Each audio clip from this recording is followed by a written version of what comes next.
I don't know what jobs I've been in, but I have never, ever been told grow at all costs, at all.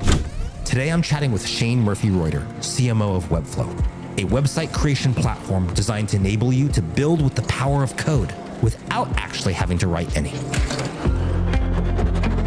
Shane is no stranger to the tech world, having held senior leadership positions at ZoomInfo and Intercom. Over the years, Shane has led large marketing teams, managed multi-million-dollar budgets, and even shifted gears to invest in tech companies with his role as a limited partner at Stage 2 Capital. So what does it take to lead in such diverse roles? How do you balance team empowerment with self-empowerment? And how do you adapt your brand positioning as the competitive landscape evolves and you grow market share? Let's find out with Shane Murphy-Reuter. Well, the answer is that you can't.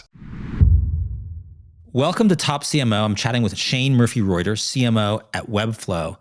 And Shane, at Webflow, you're currently in a situation where there's been great success in the company. You've grown quite a bit, but you have this situation that you've described to me in the past where the market maybe perceives you in one way that is not your intention. And you might have some advantages over other competitors that you're lumped in with, and you want to shift that perception and that story. Talk about that both challenge and opportunity that you face now. Yeah, so that's exactly right. So Webflow is a visual development platform. It allows designers build websites from scratch, all the power of code that like you could get from developing in written code, but in a visual canvas. It is a completely new technology. When Webflow launched, it was the first visual development platform. Now we still are, broadly speaking, the only one that exists. And so what happens is, if you're not really clear on your story, people have mental models of like categories of how the different products work.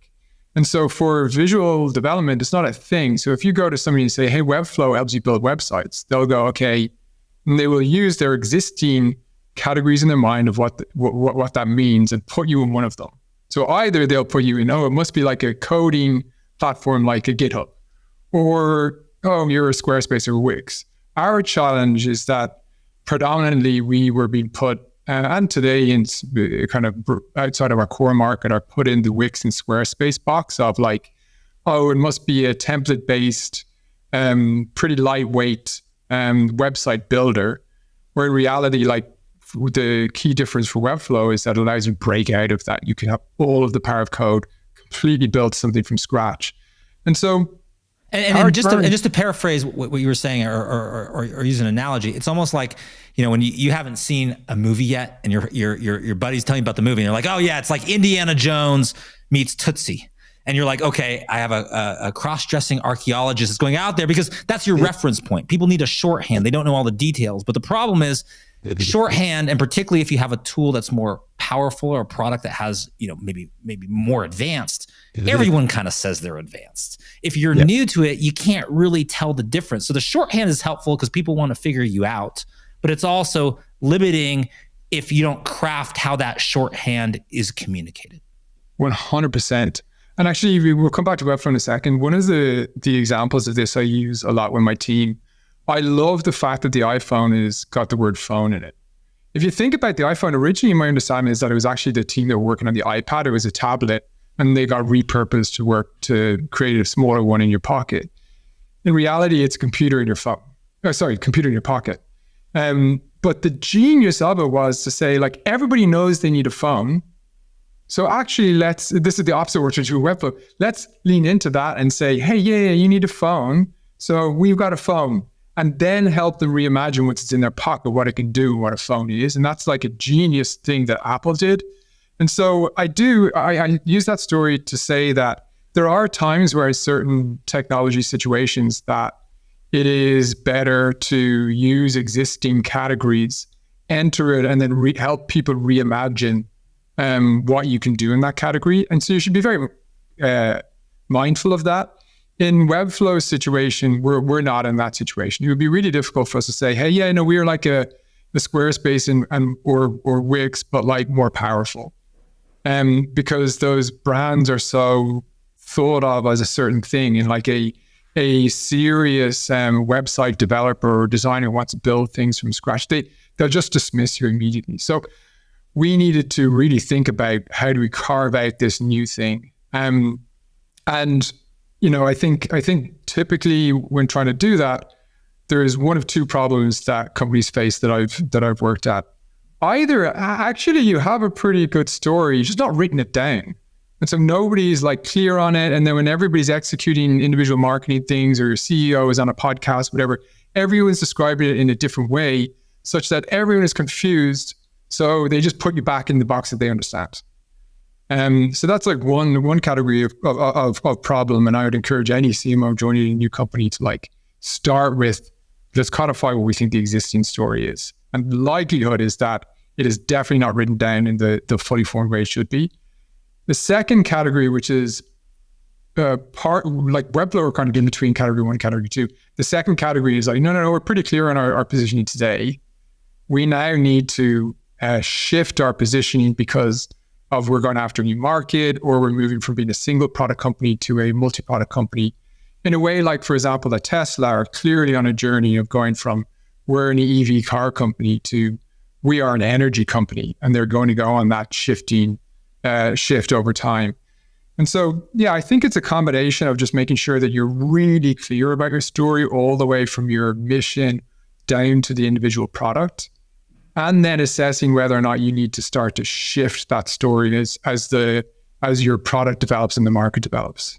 Well, and specifically for Webflow, I mean, we've talked in the past where there was a sense of a real kind of democratic, accessible approach to website building, right? Like part of the original, I think mission from the company, and part of, it's some of these things that make the company special, is that you're trying to give superpowers to folks that might, that might not be a coder, and they don't have coding superpowers, but they could have other web development superpowers there. So you go down a road of, let's democratize this, let's make this accessible, let's make this feel kind of like maybe consumerish in its implementation.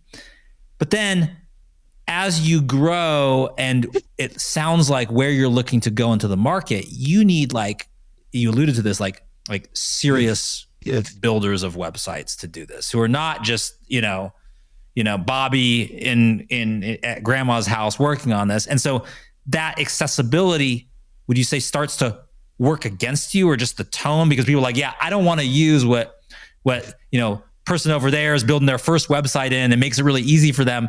I'm a professional. I don't use stuff like that. And it starts to work against you, even though at maybe one time it was an admirable kind of notion.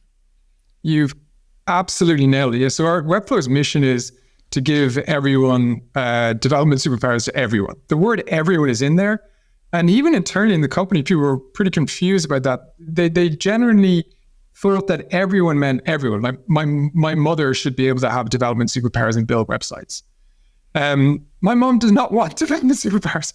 She might want a website if she's got a hobby. Sounds like a lovely woman with many superpowers and skills, but she's just not interested in building websites. Yes. No, you might need a website for like her, I don't know, bridge. She plays bridge. I'm not being stereotypical. Group, I don't know, but she doesn't want to be a website builder. And so even that's a good example of, even in our mission, when I joined, it was like, wait a second, like, people aren't clear on what this actually means. Let's do the work to like clarify it. And when we clarified it, it was like, no, it's everyone who wants to become a website builder. And so the difference there would be the difference between GarageBand and Pro Tools. GarageBand is trying to make every musician should be able to just like record a song and edit it, right? That's for everyone who's like a musician. Pro Tools are for professional sound engineers. And a professional sound engineer would not use GarageBand, and nor should somebody who needs to use GarageBand ever try to use Pro Tools. And so if you think about, even at the tip top of our mission, that was unclear. It just flows all the way down through everything, through our brand identity, the story that we tell, how our content team write blog, but like the whole thing. Well, and give us an example of where a team member might get tripped up if that wasn't clarified. Because sometimes people think like, oh, this is a high level exercise. It's branding. Yeah, it's nice to have the brand book, the Bible you can hold up. It's good, but it's like, doesn't affect my day-to-day work where I just like, to your point, I just need to like make a blog post that shows people, how to this use case of building a site. So where does it, if you don't have that, does it like practically make a difference in your day-to-day marketing functions if you don't have this clarified? Yeah, I'll give a tangible example. So when I joined our homepage, the story it told was much more about, allowing pretty much everyone to build a website. And it was very simple. It was talked a lot about like templates. It talked a lot about like kind of drag and drop. And it's like, that actually, like, you could be describing Squarespace or Wix. That's not our innovation. And then also from a brand identity perspective and the copy perspective, it was very, the brand was extremely like light and airy. It felt very welcoming and accessible. If you go to our homepage now, and we're running an A/B test, but we up front, we say, all of the power of code without needing to write any, right? Build websites with all the power of code without having to write any. We say it up front what we are. And then we show the product. We show the actual, so that you can see the power of it. And then even from a identity perspective on like our color treatment and all those sort of things, we've moved way away from those very light, airy colors to like being much more impactful of like feeling professional. So a lot more, kind of black, clean lines. So it's literally every single part of our marketing is impacted by it. You asked a question on a blog post, right? So I would expect my team now to be really writing content about how extremely technically challenging websites have been built using Webflow, as opposed to like writing blog posts about like how a customer maybe built a simple website for a client. And so it really, in everything we do, it flows from there. Yeah.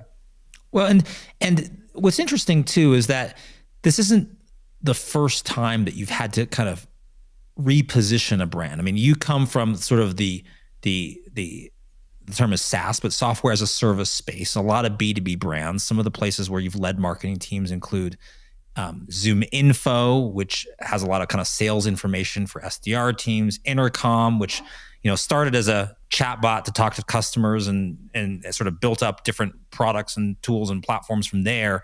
So what do you take with you from those experiences now? This isn't your first sort of rodeo in this regard that allows maybe Webflow to save some steps or get to something that is like a tangible result, maybe faster than you had tried previously. Yeah, I think there's two things. So I actually started my career in consumer marketing, where the product isn't really that complex. Like if you're selling a pair of shoes, the shoes aren't necessarily better than any other shoes. It's more about the brand. It's more about the story that you're telling around them. And so I was trained in a world where like the story is everything. And when I joined B2B, you have these B2B companies that are set up typically by pretty technical founders, right? They're product people, engineering people. And they create this technology innovation and it explodes. And then they fail to, as they go into maybe beyond their sort of early adopter market, realize that the other markets require a much more thoughtful story, right? Your initial market get it because they're like maybe more technical, maybe more sort of like in the weeds of it. And so one of the big things that I took with me is the need to actually write down your stories, as I said, from three altitudes. One is the brand level, which is like, hey, here's why we exist in the world, and then kind of what we care about. Then the solution level, which is all about your story of old world versus new worlds. Like, hey, here's your old world of doing things. Like for Intercom, it's like you were emailing the customers. The new world is that you have this conversation experience in the product, and then all the way down to the product. And so I think the big thing is like making sure that you have that story at those three altitudes and that it all ties together and that then you get your whole company trained on it. And so I think that's like the big one. I say the second one, and we can dig into a bit of that in a second, but I say the second one is technology moves at a rapid pace. And so just because you do that, you're going to need to revise that every potentially 6 months to a year. Hopefully the mission at the top like doesn't change almost maybe ever, but certainly down that sort of hierarchy is going to change very, very frequently. So this needs to be like a ongoing thing that you and the team are working on, and keep training the company on it as you sort of build new products and shift in market.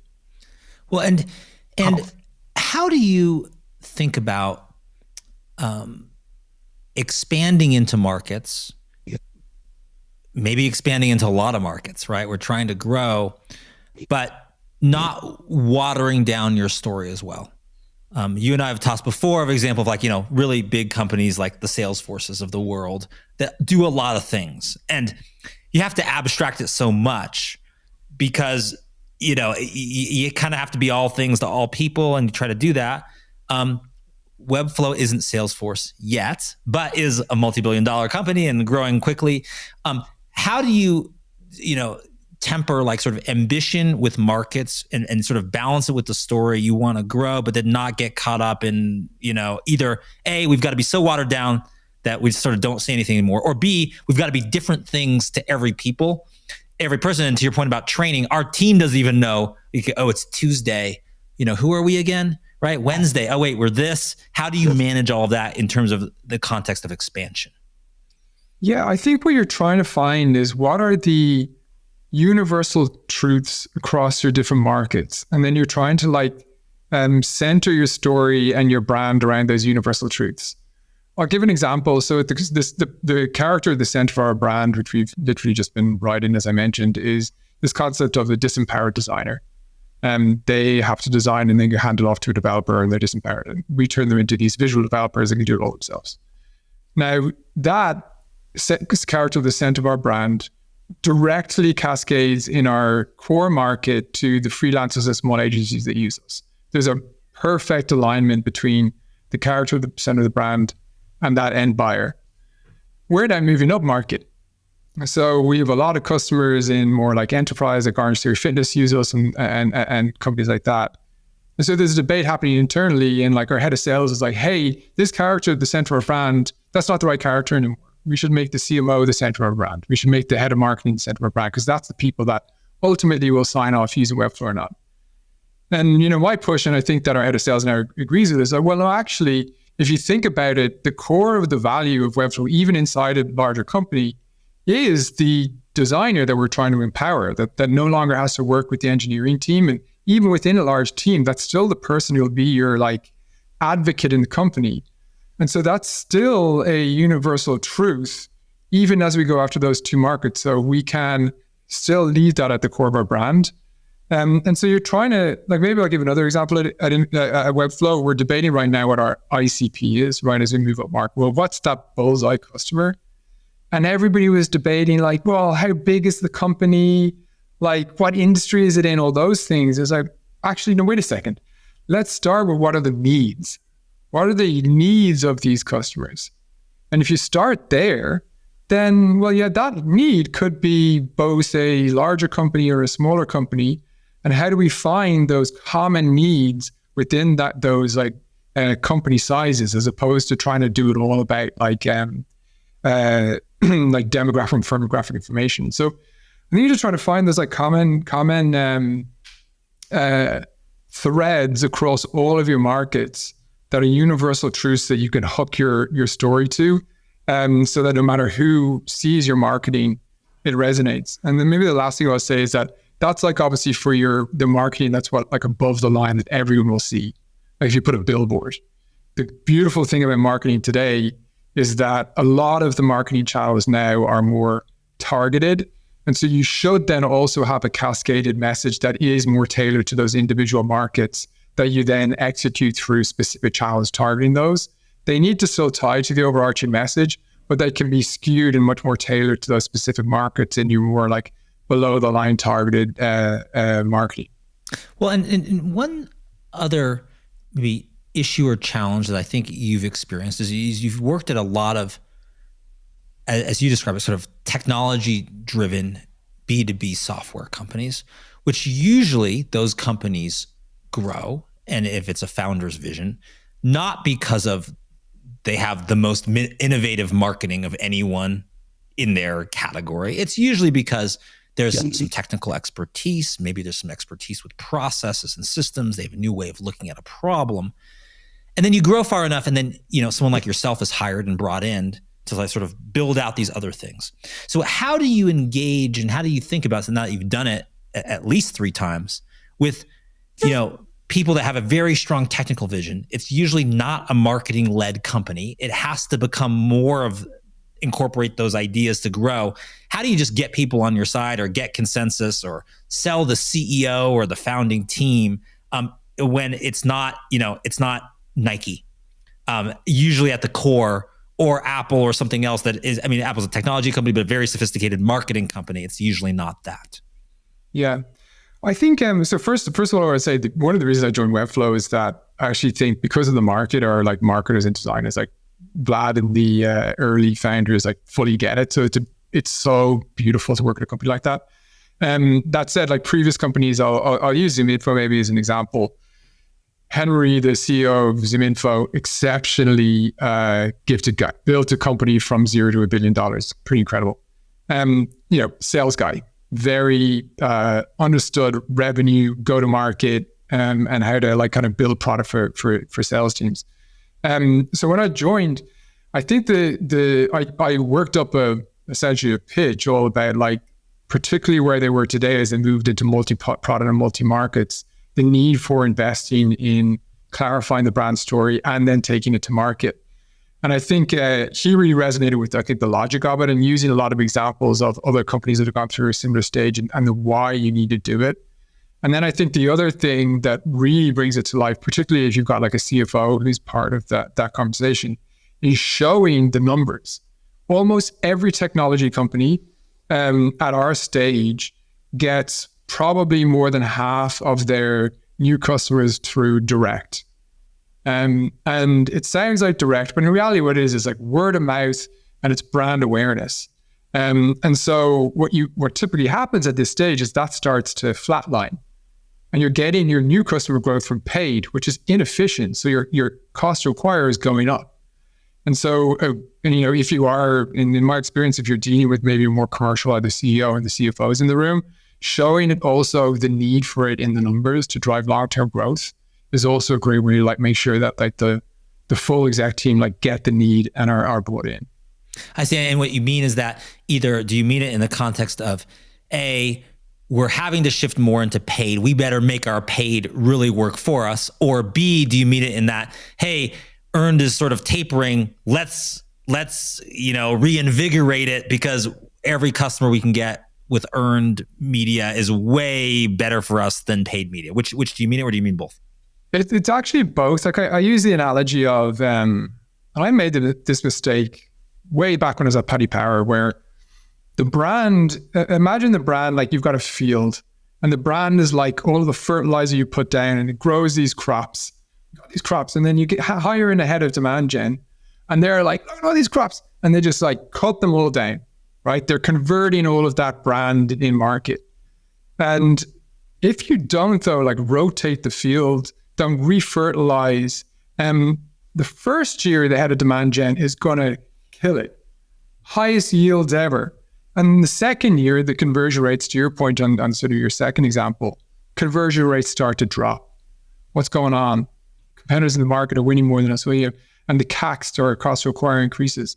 And it's because you've not invested in the core brand. And so it's really important, particularly as you're moving past that initial phase of like just explosive growth in a specific market, that tapers off always. So how do you invest in the brand so that you're continuing that growth to happen, so that you do two things? One, to your point, the earned or the kind of like word of mouth and branded traffic continues to grow, but also for your paid campaigns that they're much more likely to convert. So if somebody searches for web design software and they see 3 results and they know of Webflow and they have a good, oh yeah, I've heard of Webflow, I've heard good things, they're way more likely to click and convert. So it's definitely both. And it just goes, like, it's just like, I cannot overemphasize the need to like fix that. Otherwise you will hit a wall at some point. Yeah. And how do you think about doing this in the context of just macroeconomic conditions we're in now? Meaning, certainly a lot of uncertainty about, are we in a recession? Are we not in a recession? Certainly there's, companies maybe spending either spending less on certain types of things, or maybe not looking to do transition to another platform. They're on something else now. They've got to come to Webflow. That takes some, especially if they're a larger company, it takes some time and some thought. And then other companies that really in the SaaS space that maybe were much more of the school of grow at all costs, right? No matter what it takes, grow. And now there's a little bit of like, no, grow profitably, or make sure we can sustain. So does any of that impact, this sort of effort, just the conditions we're in now? Yeah, it does. I will say, I did listen to the podcast. I can't remember, it was the CMO page of Judy said grow at all costs, and not to sort of disagree there, but maybe I'll just go ahead and disagree. I don't know what jobs I've been in, but I have never ever been told grow at all costs at all. In fact, like at ZoomInfo, one of the CFO's main team, got to keep our operating margin at 40%. And like I did one thing one quarter, which like kind of dropped the operating margin to like 39.5%. And it was a massive deal. I've never worked in an environment where it is like grow at all costs, because no matter what, you are making relative investment decisions. So should we put money into marketing or to sales headcount or whatever? And so there's always a need to improve ROI. So I'm not sure most marketers have ever been in a grow at all costs environment, but regardless, I think it's fair to say that yes, the relative ROI that we're expected to achieve now is higher than previously. And so I think like a couple of things on it. One, it is as important to invest in building the brand to bring people into your site or into your product as it is to invest in conversion rate optimization that improves ROI. So when I joined actually at Webflow, we built a conversion rate optimization team, and we've been working on a lot of work to ensure that we have that side such that when we put someone in the funnel, it is as highly performant as possible. So that now when we go and start increasing our spend, it's coming through at high ROI. So we've managed to, in the last year, Webflow, like 5x our new customer growth while having CAC at the same time. And that's by doing a combination of the lower funnel work around conversion rate optimization paired with the upper funnel traffic generation work. So I think it's just really important to make sure that you're not like over rotating in one area of the funnel as a CMO. One thing I think too, which is interesting, which is if you don't invest enough in the brand and the story, and you do go to other channels, and let's say you're a good growth marketer, meaning you're trying things out, you're A/B testing, you're killing things that don't work, you're optimizing things that are good but not great. It's kind of like driving with the parking brake on and trying to move forward. Because, for instance, you may experiment with some channels and say, it's not worth it, can't do it. But actually, to your point, I mean, if you do what you just sort of said you did, which is like, 5x customer growth and halve the cost of acquisition, then suddenly, this channel that you thought didn't really pay off for you now totally pays off, and it actually impacts the whole marketing mix that you have, and you didn't realize it because if you had been driving around with this parking brake on the whole time, you would have killed that channel. And you don't have to kill the channel if that message is optimized to perform. 100%. And I think the tactics that you've described, the other challenge with it at our scale is that they tap out. Like there's only so many like small little incremental gains that you can make. If you want to maintain over 50% year-over-year growth past 200, 300, 400 million, you've got to start investing in pretty big swings. And I think investment in the brand and investing in building your awareness using a lot of like maybe more traditional marketing tactics, it is a very big swing. And I think if you don't do it, there is this risk that you just sort of the marginal gains that you can get by doing small iterations tap out relatively quickly. Sure. Well, and as you think about just the role of CMO, one thing I've heard you comment on is, the CMO is a decision-making role. It's a decision-making role and a decision-making position. And I've heard you talk about, usually when you get to a certain point in your career and you're a senior leader, you're pretty good on your feet. You're pretty quick to answer something. Someone has a question, it's pattern recognition, right? You're like, oh, I've been asked that question in different ways 20 times before. I give you an answer, so I'm in a meeting and someone's like, it's hard to get a meeting with Shane. So like, oh, I got you. Let me ask you this question. Just take 5 minutes and this will unblock this. And you could probably give a plausible or good sounding answer. But you've talked about that is probably not your best answer. And you've worked to create systems around yourself to make your decision-making better. So talk about that and sort of the role of the CMO as a decision maker. Yeah, I actually think every executive, if you think about really what we do, it's all we do is make decisions. Pretty much, I think that's what I do all day. And so how do I make myself more effective? I make myself better at making quality decisions. And if you think about it that way, if you think about almost yourself as a growth marketer, right? How would you improve next month your decision quality by 10%? And if you start there, you start to realize, well, there's a very obvious thing you do. You mentioned one of those things is off-the-cuff decision making. Was a big problem for me. Yeah, I can probably get a 75% decision quality off the cuff. If you give me a pre-read, and Loom is great for this, send me a Loom beforehand. Okay, so like a little bit of like a quick video synopsis. It's a platform to do that kind of summarizes, gives you some context. Exactly. So my team will record a video of them walking through the presentation. I'll watch it the day before. It'll sit with me. I might even send questions back to them in advance so that when we get to meet and talk, we're no longer, it's not about them getting me up to speed. It's now I'm up to speed. Let's actually spend 30 minutes debating the decision. That alone, that one change alone has dramatically improved my decision quality. I think the other thing that's important is I recognize that oftentimes your job is to increase the likelihood that the recommendation that your team bring to you is the correct recommendation. If you're going into, like I always say to my team, you have to make a recommendation. I don't care if you're 50-50 on it. You have to make the recommendation. You can articulate how strong you feel about it, but you need to pick something. It's also a way to train them to ultimately become more senior. And so I'm often looking for how frequently is it coming to me and I agree with the recommendation versus not.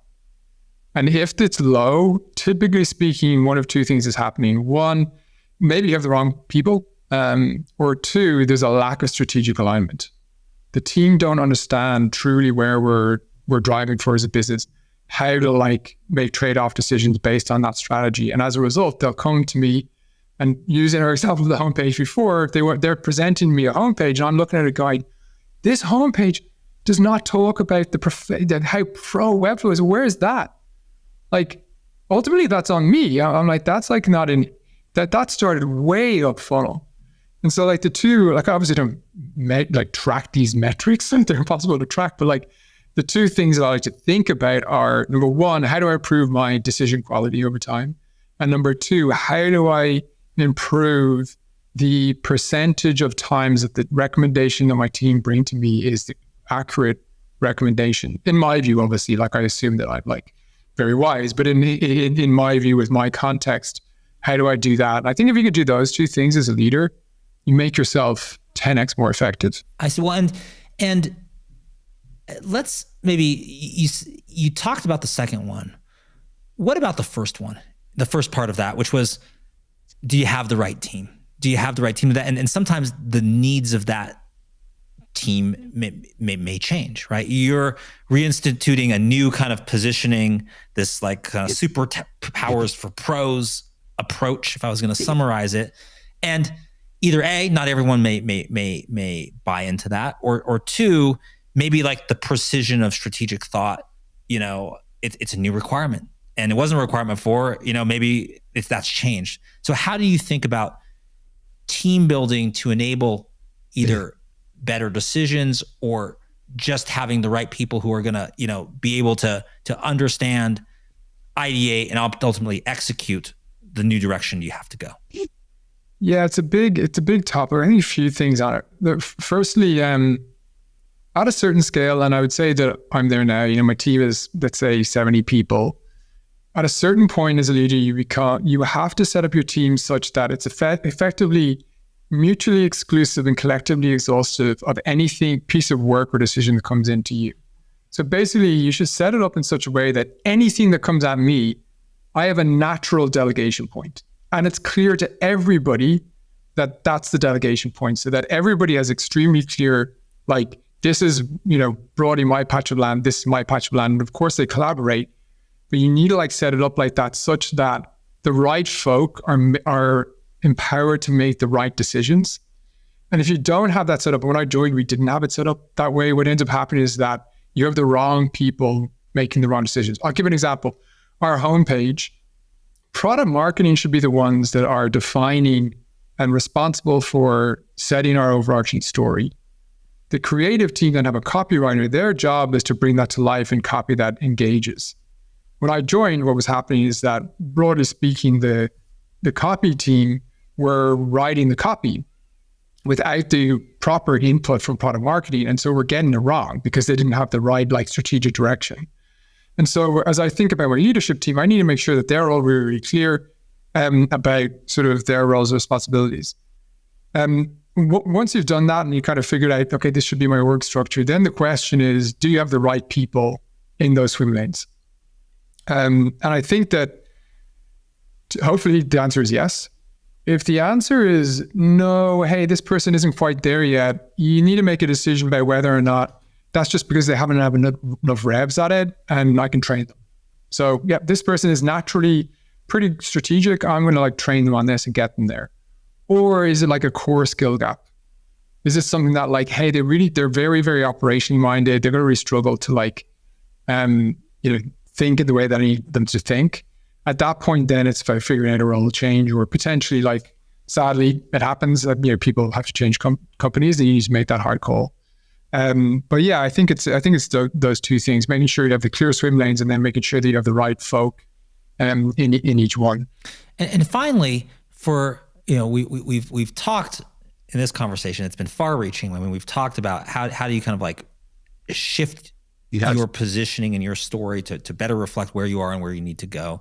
We've talked about how that flows through to yourself and team members and others, and what, and we talked about superpowers for website development pros, but what superpowers would you like to have going forward? What do you think for yourself? It's a little bit of an introspective question. Sure.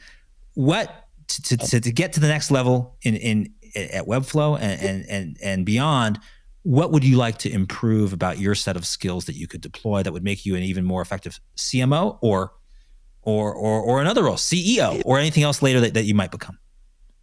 Yeah, I think a big thing that I've always worked on, and I think actually Webflow overall, we've been struggling with this given our culture, is the concept of ruinous empathy. I definitely skew ruinous empathy, meaning that I might sometimes shy away from having the hard conversation because generally I think I'm a nice person, and that's actually. And sorry, the word you said did you say ruthless empathy? Is that what you said? Oh, ruinous empathy. So I don't know if there's a book called Radical Candor. Yeah, okay, I'm aware of that book called Radical Candor. Okay. Radical Candor, one of the categories is ruinous empathy, where effectively you avoid direct conversations, and it's ruinous because then the person doesn't get the feedback that they need in order to become better. I see. You're trying to be nice, so you're not being as direct as you could be, and ultimately that's not being nice in the longer term things because people don't get the information they need. That's it, yeah. But the other side of the coin is, I can't remember the exact word, where people are just the idea is that you should be direct with care, right? So the bedrock of care for the person, but you're direct with them as a result of what they need to do. Much like a great coach would be with somebody that they're teaching. And so what the balance to find is how do you find the midpoint between not being just overly direct so that they don't listen to you and that it's not coming from a place of care, but how do you find that balance? And it's a constant thing that I think about day to day, is how do you find that balance between being direct but also ensuring that people understand it's coming from a place of care so that they hear and listen. That's a very, as I say, introspective one. It's not a superpower. I probably would love to just be a lot more creative than I am. I don't know, But like from a leadership perspective, that's something I think about like day in, day out. Yeah, it's a challenge. Well, and how much do you spend on your time of empowering your team versus empowering yourself? What is your split of time? I'd be curious to know, because you put a lot of emphasis on sort of your efficiency and effectiveness in decision making. Yeah, I think in a perfect world, like, this is totally like perfect, it would be 100%. I would just empower the team, and I would have confidence that they can go and do what they need to do. The reality is, depending upon, I think, where we are in the planning cycle, my role changes dramatically. So when we're in the setting of the strategy and planning, I need to be in with them, like working on that strategy to ensure that, like, once we open the gates and people start running, they need to be running in the same direction. And then typically what happens is, once we're done with the planning, the people are running, then my job is like empower the team. I'll steer. Yep, I'll definitely steer in case somebody runs off track a little bit. But broadly speaking, the roles shift very a lot between those two things. So typically, like in a Q4, when we're getting in advance of the next year, I'm very hands-on with the team. We're doing offsites. We're in it. We're like defining the plan, all those sort of things. And then into Q1 and Q2, it's a lot more steering and empowering the team. And then you probably do a H2 replan. And so you're kind of like, I think as a leader, trying to find, there's no one mode. Your job, I think, is to figure out not only where in the planning cycle you shift between modes, but also with the individual person and the problem they're having, what mode should you be in? Is this a throw them out of the nest because I think they'll be able to fly moment? Or is this like, hey, if I push them out of this net, they're going to like crash land, and that's on me. So like, if I know that there's a project coming up that like the CEO has a very specific perspective on like maybe how it should be handled, I should be back channeling the CEO to make sure that like I protect my team a little bit from those sort of things. So anyway, I think it's like, this is one of the key things of leadership, right? You're trying to you're constantly checking yourself on what altitude should you be at, the degree to which you're just like, you've got it, team versus like stepping into the trenches with them. According to Shane Murphy-Reuter, the journey to becoming an exceptional marketing leader isn't a solo challenge. It's a dynamic dance between personal growth and team empowerment. As Shane says, know your superpowers. In an era where personal branding can sometimes one-up business goals, it's vital to not just know what you're good at, but know how those skills interplay with the skills of others on your team to drive overall business results. Shane thinks that so-called ruinous empathy, avoiding those difficult conversations for fear of being too direct, can be a roadblock on your leadership path. Instead, strive for directness with care, the sweet spot where your team knows you care, but also knows where they stand. Leadership, as he points out, is about understanding when to dive into the trenches with your team and when to take a step back and let them soar. The goal isn't just to get the best out of yourself anymore, but also to get the best out of your organization and help your team, in turn, empower others. For Top CMO, I'm Ben Kaplan.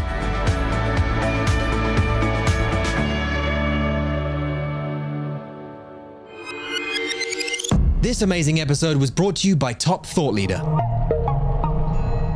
Don't forget to rate, review, and subscribe.